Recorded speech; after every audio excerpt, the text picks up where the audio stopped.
नमस्कार, FM news देख रहे हैं आप। मैं हूं आपके साथ नेहा वालिया। वक्त हो चला है उत्तराखंड की अहम खबरों का और सबसे पहले बात करेंगे एक ऐसी खबर की जिस पर शायद सभी की निगाहें बनी हुई हैं। मुख्यमंत्री पुष्कर सिंह धामी की, जो अब 6 महीने के भीतर चुनाव जीतकर उन्हें वापस आना है। और सवाल यह है कि अब धामी किस सीट से चुनाव लड़ेंगे, क्योंकि अलग अलग कयास लगाए जा रहे हैं। क्या सीएम उन्हीं सीटों में से किसी एक पर चुनाव लड़ेंगे जिनके लिए अलग अलग बातें निकलकर सामने आई।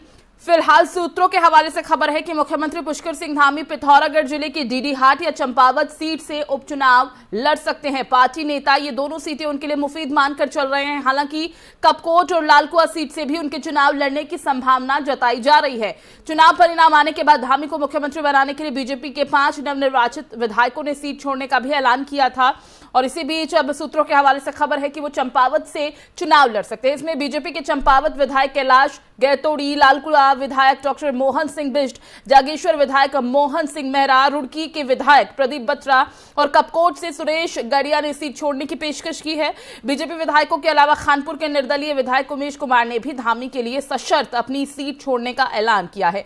तो कयास अलग अलग लगाए जा रहे हैं। अब देखना यह होगा कि कौन सी खबर पुख्ता मानी जाती है, कौन सी सीट से चुनाव लड़ सकते हैं पुष्कर सिंह धामी, क्योंकि मुख्यमंत्री पुष्कर सिंह धामी पिथौरागढ़ जिले की डीडीहाट या फिर चंपावत सीट से उपचुनाव लड़ सकते हैं। जैसा कि अभी खबरें सामने आ रही हैं सूत्रों के हवाले से, पार्टी नेता ये दोनों सीटें उनके लिए मुफीद मानकर चल रहे हैं। हालांकि कपकोट और लालकुआ सीट से भी उनके चुनाव लड़ने की संभावना जताई जा रही थी। उससे पहले आपको बता दें कि एक वीडियो भी वायरल हुआ था जिसे लेकर अलग अलग कयास लगाए जा रहे थे। सोशल मीडिया पर एक वीडियो वायरल हुआ था जिसके अलग अलग सियासी मायने भी निकाले जा रहे थे। मुख्यमंत्री पुष्कर सिंह धामी किस विधानसभा सीट से उपचुनाव लड़ेंगे, बेशक ये अभी तय नहीं है, लेकिन जिस तरह से सूत्रों के हवाले से खबर आ रही है, कहा जा रहा है कि चंपावत से वो चुनाव लड़ सकते हैं, लेकिन सियासी हलकों में उनके कैंट सीट से चुनाव लड़ने की भी संभावना पहले जताई जा रही थी। इससे जुड़ी चर्चाएं सामने आई थी कि मुख्यमंत्री को 6 महीने के भीतर विधानसभा का सदस्य बनना है। इसके लिए उन्हें उपचुनाव लड़ना है और करीब 6 विधायक अभी तक उनके लिए अपनी सीट खाली करने का ऐलान कर चुके हैं। उपचुनाव के लिए उन्हें ऐसी विधानसभा सीट की तलाश है जिस पर चुनाव लड़ना सहज हो। पिछले दिनों मुख्यमंत्री बनने के बाद पहली बार धामी जब चंपावत विधानसभा के राजनीतिक दौरे पर गए तो उनके वहां से उपचुनाव लड़ने की कयासबाजी ने जोर पकड़ा। तब से लगा कि शायद वो चंपावत से चुनाव लड़ सकते हैं। अब सोशल मीडिया पर एक वीडियो जिस तरह से वायरल हुआ, जिसके जरिए चर्चा ये हुई कि मुख्यमंत्री देहरादून कैंट विधानसभा से भी ताल ठोक सकते हैं। चंपावत, देहरादून, कैंट विधानसभा ये ऐसी सीटें हैं जिन्हें लेकर अब कयासबाजी चल रही है। ये वीडियो विधानसभा चुनाव के प्रचार के समय का है जो वायरल हो रहा था और मुख्यमंत्री कैंट विधानसभा क्षेत्र में जनसभा को संबोधित तब करने पहुंचे थे। और वीडियो में मुख्यमंत्री कह रहे थे कि जब से उत्तराखंड बना है वो कैंट विधानसभा क्षेत्र में रह रहे हैं, वहां यमुना कॉलोनी में वास कर रहे हैं। इस वीडियो में कई गई बातों के सियासी मायने भी टटोले जा रहे थे। सियासी हलकों में चर्चाएं थी कि मुख्यमंत्री जिन विधानसभा सीटों से चुनाव लड़ सकते हैं उनमें से कैंट सीट भी हो सकती है। करीब 6 विधायक अभी तक उनके लिए अपनी सीट खाली करने का ऐलान कर चुके हैं। इसमें चंपावत के विधायक कैलाश गैतोड़ी भी हैं। तो कैंट से चुनाव लड़ेंगे, चंपावत से लड़ेंगे, कपकोट से लड़ेंगे या लालकुआ का भी नाम सामने आ रहा है, डीडीहाट का भी नाम सामने आ रहा है। लेकिन इस वक्त सूत्रों के हवाले से जो पुख्ता जानकारी मिल पा रही है वो ये कि मुख्यमंत्री पुष्कर सिंह धामी चंपावत से चुनाव लड़ेंगे। दिल्ली में आला कमान के साथ मुलाकात के बाद सीट फाइनल की जाएगी और खबरें ये भी हैं कि शायद सीट फाइनल कर भी ली गई हो। बीजेपी हाईकमान जल्द ही सीएम धामी के चंपावत से चुनाव लड़ने की घोषणा कर सकती है। सभी की निगाहें हैं इस पर कि आखिर किस सीट को लेकर ऐलान होगा, किस सीट से मुख्यमंत्री पुष्कर सिंह धामी चुनाव लड़ेंगे। तो बीजेपी जल्द चुनाव लड़ने की घोषणा कर सकती है और चंपावत सीट का ऐलान हो सकता है।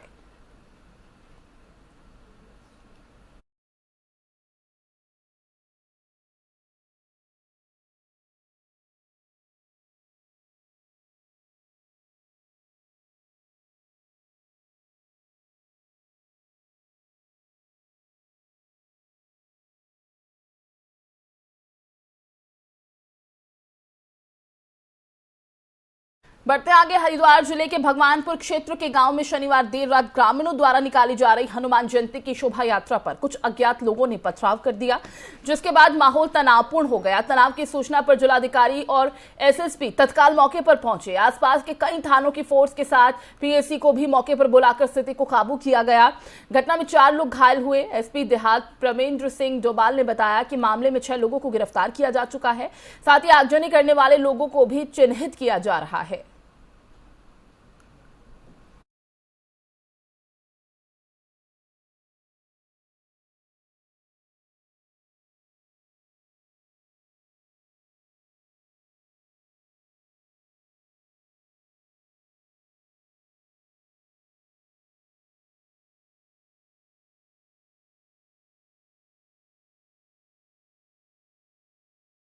बवाल का ये मामला शनिवार देर रात करीब 1:30 बजे तक चला। पुलिस अधिकारियों के समझाने बुझाने और शरारती तत्वों पर कड़ी कार्रवाई का आश्वासन मिलने के बाद पुलिस की मौजूदगी में शोभा यात्रा को पूरा कराया गया। इस पर ज्यादा बातचीत के लिए उत्तराखंड के पूर्व मुख्यमंत्री त्रिवेंद्र सिंह रावत हैं हमारे साथ। त्रिवेंद्र सिंह जी, बहुत बहुत स्वागत है FM न्यूज में आपका। धन्यवाद जी। सर, आप देख पा रहे होंगे कि पूरे देश में अलग अलग राज्यों में इस वक्त किस तरह के हालात हैं, किस तरह से हिंसा की खबरें सामने आ रही हैं, माहौल बिगाड़ने की खबरें सामने आ रही हैं और हरिद्वार जिला भी इससे अछूता नहीं रहा। भगवानपुर में भी कल देर रात इसी तरह की घटना देखी गई है। क्या आप सोचते हैं, क्या मंशा है इसके पीछे, किन लोगों की साजिश है, किस तरह की हिंसाएं हो रही हैं? जिस तरह की ये घटनाएं हो रही हैं, ये घटनाएं नहीं बल्कि एक ऐसा लगता है कि पूर्व नियोजित ये सब कुछ हो रहा है। उत्तराखंड जैसे राज्य में, दिल्ली में, गुजरात में, तमाम मध्य प्रदेश में, तमाम जगहों पर इस तरह की साजिशन ये घटनाएं हुई हैं। मैं समझता हूं कि इस पर बहुत सख्ती की जरूरत है। किसी भी दंगाई को बख्शा नहीं जाना चाहिए और जो हमारी कानून व्यवस्था है उसको हर हाल में बनाए रखने की जिम्मेदारी सरकार की बनती है। सर, साजिश बेनकाब होनी चाहिए। ये इसकी असलियत ये समाज के सामने आना चाहिए कि आखिर इसके पीछे कौन शामिल है। जी सर, क्या किन लोगों की आपको लगता है कि मंशा है इसके पीछे? क्योंकि ये तो साफ है कि इस तरह की साजिश रचे जाना, इस तरह से हिंसा करना, माहौल खराब करना साफ तौर पर ये दर्शाता है कि स्थिति को बेहतर होने नहीं दिया जा रहा है, माहौल को खराब करने का काम किया जा रहा है धर्म के नाम पर। बार बार धर्म के नाम पर अगर इस तरह से हिंसा होगी तो नहीं लगता आपको कि माहौल बेहतर हो ही नहीं पाएगा? देखिए, देश कोरोना काल से जिस तेजी से विकास कर रहा है, जिस तरह से इस महामारी में भी देश प्रगति कर रहा है, तमाम दुनिया के सामने आज भारत बहुत तेजी से उभरती हुई अर्थव्यवस्था है। तो ये उस अर्थव्यवस्था को आघात पहुंचाने का प्रयास हो रहा है। इसमें बड़ी साजिश हो सकती है, इसमें अंतर्राष्ट्रीय साजिश भी हो सकती है। जो जिस भारत को खुशहाल नहीं देखना चाहते उनकी भी साजिश हो सकती है। ठीक है। और इसलिए तमाम जो भी इसमें जांच करके और ये सामने आना चाहिए, उच्च स्तरीय इसकी जांच होना चाहिए ताकि देश की जनता ये समझ सके कि कौन इस देश के अमन को नुकसान पहुंचाना चाहता है। क्योंकि त्रिवेंद्र सिंह जी, आप देख रहे होंगे कि बीते कल से ही दिल्ली के जहांगीरपुरी में भी जिस तरह से हिंसा हुई है, जिस तरह की घटना को अंजाम देने की कोशिश की गई है, हालांकि अभी पुलिस प्रशासन अलर्ट मोड में है, अंडर कंट्रोल है सिचुएशन, लेकिन एक सवाल लोगों के मन में ये आ रहा है कि हिंदू धर्म को टारगेट किया जा रहा है या फिर हमारे जो उत्सव हैं, जो त्योहार हैं, उन पर ही इस तरह की हिंसा क्यों, उन्हें टारगेट क्यों किया जा रहा है? आप क्या समझते हैं इसके पीछे? अत्यंत दुर्भाग्यपूर्ण है ये। जो हमारे त्योहार हैं और विशेषकर हनुमान जयंती पर जिस तरह का वातावरण बनाया जा रहा है, तो सीधा सीधा इसको हिंदू धर्मावलंबियों पर सीधा सीधा जाता है। एक तरह से जो हिंदुत्व है उसको आघात पहुंचाने का एक प्रयास हो रहा है, या ये कहें कि राष्ट्रवाद को आघात पहुंचाने का एक प्रयास हो रहा है। देश के जो हमारे मान बिंदु हैं उनको आघात पहुंचाने का मतलब सीधा सीधा देश को आघात पहुंचाना है। जी त्रिवेंद्र सिंह जी, इसी के साथ मैं एक और खबर पर आपका रिएक्शन चाहूंगी। पुष्कर सिंह धामी को लेकर सूत्रों के हवाले से एक अहम जानकारी हमारे पास आ रही है कि पुष्कर सिंह धामी चंपावत से चुनाव लड़ सकते हैं और जल्द इसकी अनाउंसमेंट भी आलाकमान करने वाला है। बहुत अच्छा है, वो हमारी जीती हुई सीट है, बहुत अच्छे मार्जिन से उस सीट को हम जीते हुए हैं।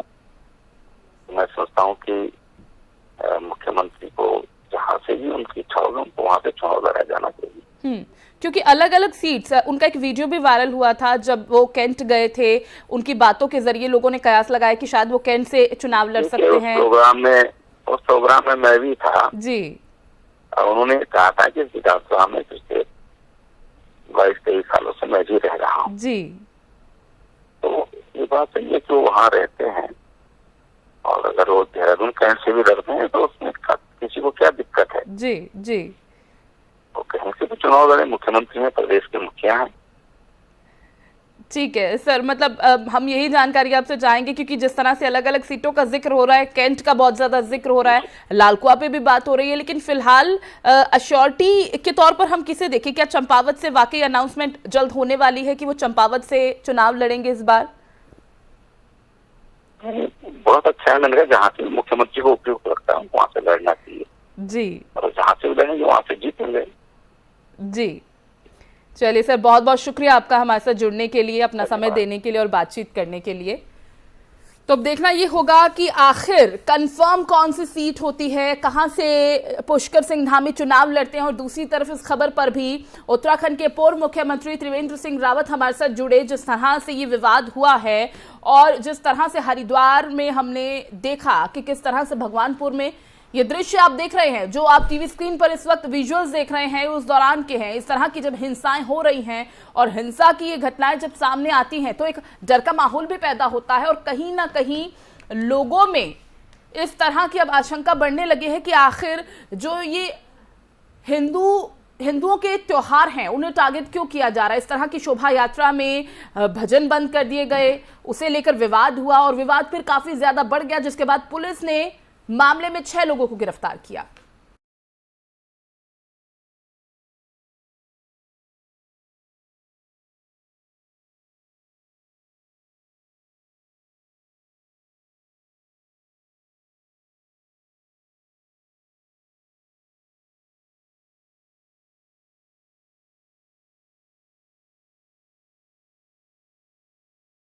बढ़ते आगे, नियुक्त कांग्रेस प्रदेश अध्यक्ष करण मारा आज राजीव भवन में पदभार ग्रहण करने जा रहे हैं। उनके पदभार ग्रहण करने के कार्यक्रम को भव्य बनाने के लिए पार्टी ने तैयारियां पूरी कर ली हैं। प्रदेश अध्यक्ष करण मारा आज विधिवत प्रदेश अध्यक्ष का चार्ज संभालेंगे। सैकड़ों कांग्रेसी कार्यकर्ता और पदाधिकारियों की मौजूदगी में कांग्रेस मुख्यालय पहुंचेंगे।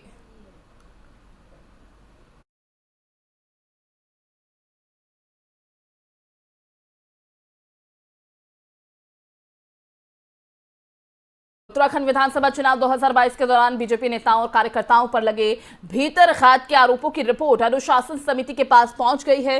शनिवार को रिपोर्ट को बीजेपी के प्रदेश प्रभारी दुष्यंत गौतम ने समीक्षा की। उसके बाद गौतम ने पार्टी प्रदेश अध्यक्ष समेत संगठन के पदाधिकारियों के साथ बैठक की। बैठक के बाद रिपोर्ट को सत्यापन के लिए अनुशासन समिति के पास भेजा गया।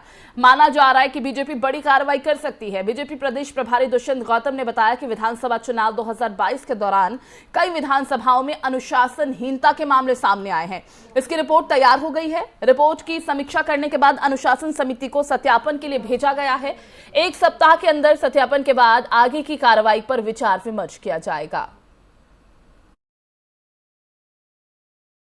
हम आज आए हैं यहाँ पर, हमने सभी विधानसभाओं पर कुछ कंप्लेंटें आ रही थी चुनाव को देखते हुए और हमने सारे वरिष्ठ अपने कार्यकर्ताओं को सब विधानसभाओं में भेजा था। वहाँ से कुछ रिपोर्ट वो लेकर आए हैं। कुछ जगह अनुशासनहीनता भी हुई है, उसके सत्यापन के लिए अब हमने अनुशासन समिति जो है उनको दे दी है रिपोर्ट और वो आने वाले समय में जब भी हफ्ते 10 दिन में रिपोर्ट देंगे फिर उस पर संगठनात्मक बैठकर चर्चा करेंगे सभी लोग और क्या कार्रवाई करनी है उस पर निर्णय करेंगे। और उत्तर प्रदेश परिवहन निगम ने मार्च महीने में उत्तराखंड को 105 करोड़ रुपए की देनदारी की किश्त अदा की है। इससे उत्तराखंड परिवहन निगम की आर्थिकी में बढ़ोतरी हुई है। परिसंपत्तियों के बंटवारे के मामला हल हो जाने के बाद उत्तर प्रदेश परिवहन निगम उत्तराखंड को देनदारी की सभी किश्त अदा कर रहा है। उत्तराखंड के परिवहन मंत्री चंदन रामदास ने उत्तर प्रदेश के मुख्यमंत्री योगी आदित्यनाथ और उत्तराखंड के मुख्यमंत्री पुष्कर सिंह धामी का आभार जताया। उन्होंने कहा कि कुछ मामले हैं जिनका परीक्षण कराया जाएगा। आपको बता दें कि पिछले दिनों मुख्यमंत्री पुष्कर सिंह धामी और सीएम योगी आदित्यनाथ के बीच परिसंपत्तियों के बंटवारे को लेकर एक बैठक हुई थी जिसमें तमाम मामले हल किए गए। उत्तराखंड परिवहन विभाग को उत्तर प्रदेश परिवहन निगम द्वारा संपत्ति बंटवारे के रूप में कई किश्तों में धन अदा करना है। उत्तर प्रदेश द्वारा देनदारी की किश्त मिलने से उत्तराखंड परिवहन विभाग की आर्थिकी में बढ़ोतरी हो रही है। परिवहन मंत्री चंदन रामदास ने कहा कि परिवहन का निर्माण जब हुआ था तब भी विभाग घाटे में था और अभी भी घाटे में है। ऐसे में घाटे की पूर्ति हो सके उस दिशा में विभाग के प्रयास जारी हैं, जिसमें कोशिश रहेगी कि आने वाले समय में सीएनजी बसों का उपयोग ज्यादा से ज्यादा हो सके ताकि घाटे से विभाग को उबारा जा सके।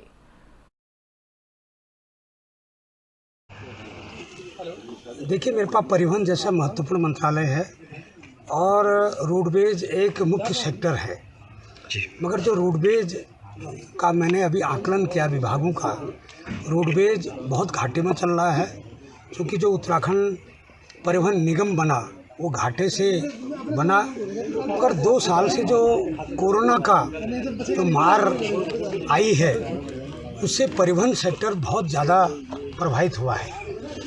और मेरा पहला प्रयास है कि मैं रोडवेज की इनकम को बढ़ाऊं, चाहे इसके लिए मुझे सीएनजी की बसें लाने पड़े, इलेक्ट्रॉनिक बसें लाने पड़े, कुछ अन्य कार्यक्रम भी हमको करने पड़ेंगे और कड़ी निर्णय भी अगर हमको लेने पड़ेंगे तो हम आने वाले समय में रोडवेज को अच्छा मुकाम देने का हम प्रयास करेंगे। रुद्रपुर के केंद्रीय वित्त राज्य मंत्री पंकज चौधरी बीजेपी के सामाजिक न्याय पखवाड़ा के तहत 1 दिवसीय दौरे पर उधम सिंह नगर पहुंचे, जहां पहले उन्होंने बीजेपी कार्यकर्ताओं के साथ बैठक की, उसके बाद अधिकारियों के साथ विकास कार्यों की समीक्षा की। बताते चले कि केंद्रीय राज्य मंत्री पंकज चौधरी ने स्वीकार किया कि देश में महंगाई बढ़ी है, लेकिन इसके लिए उन्हें रूस यूक्रेन युद्ध को जिम्मेदार ठहराया। साथ ही उन्होंने कहा कि मोदी सरकार जल्द ही महंगाई पर नियंत्रण लेगी और कहा कि महंगाई सप्लाई और पूर्ति का एक पार्ट है। इस समय रूस और यूक्रेन के युद्ध के चलते महंगाई थोड़ी बढ़ी है।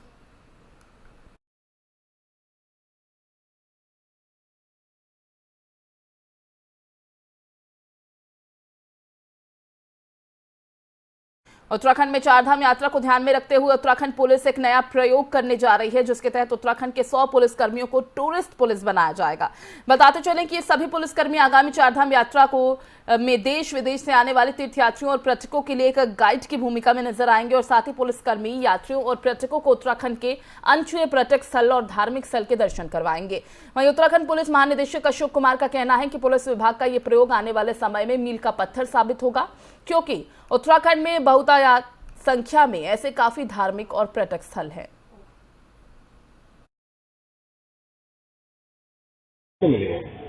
देखिए, चारधाम यात्रा के संबंध में जो माननीय मुख्यमंत्री जी की बैठक हुई थी, उसमें भी एक इस तरह की एक मंशा व्यक्त की गई थी कि पुलिस का रोल इस तरह की पुलिस क्रिएट करें हम, जिससे जो है टूरिस्ट फ्रेंडली हो। जो तो उसी अवधारणा के चलते हमने टूरिस्ट पुलिस का वो जो है दोबारा से रिवाइव करने का निर्णय लिया है और इनको 1 सप्ताह का प्रशिक्षण दिया है। कुछ इनमें पुराने कोर्स किए हुए हैं, कुछ नए हैं, और उनको बेसिक सॉफ्ट स्किल से लेकर के बेसिक इंग्लिश की स्किल से लेकर के कम्युनिकेशन स्किल से लेकर के टूरिज्म के बारे में पूरा उनको जो है कोर्स कराए गए हैं। कैसे टूरिस्ट को डील करना है, कैसे उनकी मदद करनी है, वो सब रोल्स इनको बहुत अच्छे से हम यात्रा में दिखाई देगा। किस तरीके से देखने को केदारनाथ वन प्रभाग के नागनाथ रेंज के खाल और सेमी के जंगलों में शनिवार सुबह से भीषण आग लग गई है, जिससे कि हजारों हेक्टेयर जंगल जलकर राख हो गया है। खाल के जंगलों में लगी आग खाल गांव के ग्रामीणों की गौशाला तक आने लगी है, जिससे कि ग्रामीणों द्वारा आग बुझाने की कोशिश की गई। गर्मी का मौसम बढ़ते ही पहाड़ों में लगातार लग रही आग की वजह से ग्रामीण भी परेशान है। ऐसे में हर साल जंगलों को आग से बचाने के लिए वन विभाग के दावे फेल हो रहे हैं।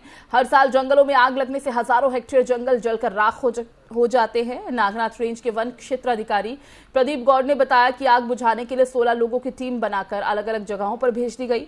जल्द ही आग बुझा दी जाएगी और उन्होंने लोगों से वनों में आग न लगाने की भी अपील की है। आप देख सकते हैं तस्वीरें और इससे अंदाजा लगा सकते हैं कि किस तरह से भीषण आग जंगलों में लग रही है और कई हेक्टेयर भूमि इस दौरान जलकर राख हो जाती है।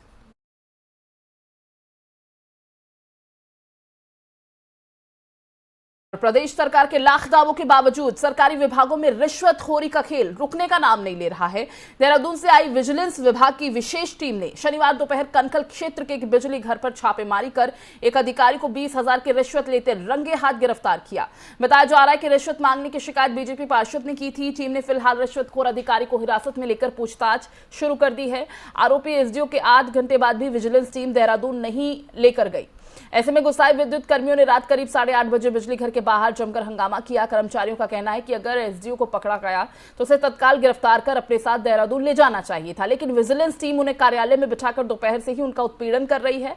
आलम यह है कि एसडीओ कार्यालय में बैठकर रो रहे हैं। विद्युत कर्मी देहरादून से आई टीम से लगातार ये पूछ रहे थे कि 8 घंटे से आखिर उनसे ऐसी क्या पूछताछ की जा रही है, जबकि कानून बोलता है कि गिरफ्तारी के तुरंत बाद आरोपी को टीम कोर्ट के समक्ष प्रस्तुत करे। विजिलेंस टीम का कहना है कि अभी वो मौके पर लिखा पढ़ी कर रहे हैं, जिसके बाद आरोपी को देहरादून ले जाया जाएगा। उत्तराखंड के इस बुलेटिन में फिलहाल बस इतना ही। बाकी खबरों के लिए आप देखते रहिए FM न्यूज। दीजिए इजाजत, नमस्कार।